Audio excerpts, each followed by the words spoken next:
তো এখন আমরা দেখব ডক্টর জাকির নায়েকের একটা ভিডিও। তো তিনি এখানে এক্সপ্লেন করেছেন যে রূহ কি, দেহের সাথে রুহের সম্পর্ক, মৃত্যুর পরে আত্মার কি হয়। রূহ মানে হলো আত্মা। তো চলো ভিডিওটা দেখা যাক। জি ডক্টর নায়েক, প্রথমে আমি বলতে চাই আপনার সামনে দাঁড়াতে পেরে আমি সম্মানিত বোধ করছি। পিস টিভিতে আপনার অনুষ্ঠান অনেক দেখেছি এবং আমি মনে করি প্রকৃত আপনার নাম জানতে পারি? আমার নাম মহেশ উর্সেকার এবং আমি মুম্বাই বিশ্ববিদ্যালয়ের দর্শন বিভাগে পিএইচডির ছাত্র। আমার প্রশ্নটি কিছুটা টেকনিক্যাল। আমি জানতে চাই ইসলাম ধর্মে আত্মার ধারণাটি কি? আপনি জানেন ভারতীয় দর্শনে আত্মা ও মনকে আলাদা ধরা হয়েছে, অথচ পাশ্চাত্য দর্শনে আত্মা ও মনকে অভিন্ন বিবেচনা করা হয়।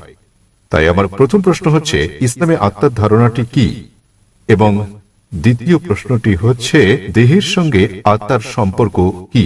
আপনার জানার মতে মৃত্যুর পর আত্মা দেহ ত্যাগ করে কিনা, এবং আপনার জানা এ জাতীয় অন্যান্য তথ্য।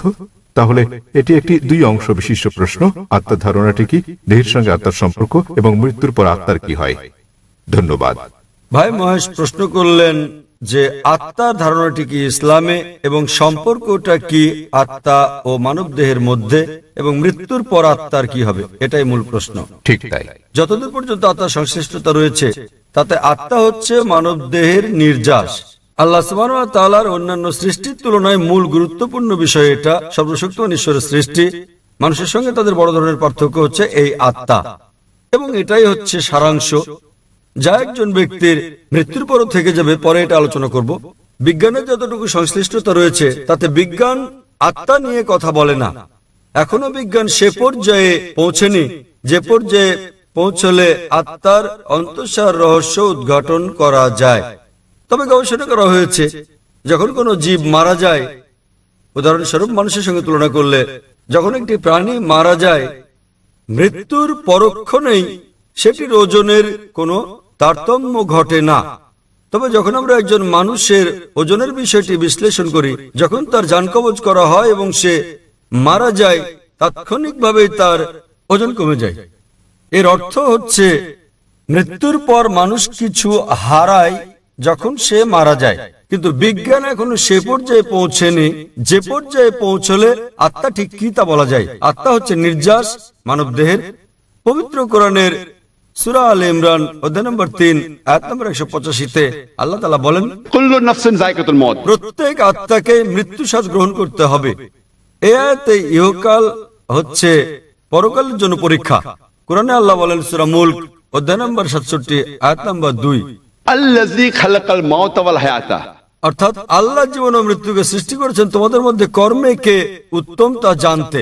তাই এই পার্থিব জীবন পরকালের জন্য পরীক্ষা, এবং প্রত্যেক আত্মাকে মৃত্যুর স্বাদ নিতে হবে। একজন মানুষ মারা গেলে তার আত্মা দেহের মধ্যে থাকে না, কিন্তু বিচার দিবসে যখন তাকে পুনরুত্থিত করা হবে তখন তার করা নেক কাজ ও পাপ কাজের উপর ভিত্তি করে বিচার দিবসে সর্বশক্তিমান ঈশ্বর, তিনি মালিক ইয়াউমিদ্দিন, অর্থাৎ তিনি বিচার দিবসের মালিক। দুনিয়ার জীবনে আপনি যেমন কাজ করেছেন তার উপর ভিত্তি করে সেদিন আপনার জন্য নির্ধারণ করা হবে আপনি বেহেশতে না দোজখে যাবেন।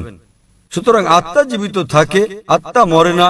এটি কেবল মৃত্যুর স্বাদ গ্রহণ করে যখন কোনো মানুষের দেহ মারা যায়। যখন দেহ প্রাণের সঙ্গে থাকে তখন সে মানুষ। তবে পরকালে সম্পূর্ণ নতুন একটা দেহ দেওয়া হবে এবং আত্মা বেঁচে থাকবে, এবং তখন এই জীবনের পরীক্ষার ফলাফলের উপর ভিত্তি করে বেহেশত দোজখ দেওয়া হবে। আশা করি উত্তরটা আপনি পেয়েছেন। আত্মা আর মন কি অনুরূপ? ভাই প্রশ্ন করলেন আত্মা আর মন কি অনুরূপ? না। আবার বলছি, মন হচ্ছে ভাবগত। যদি আমি আপনাকে প্রশ্ন করি আপনার মন কোথায়, আপনারা জানেন তখন লোকেরা বলবে মনের অবস্থান মস্তিষ্কে। সুতরাং এটা একটা গুণবাচক শব্দ।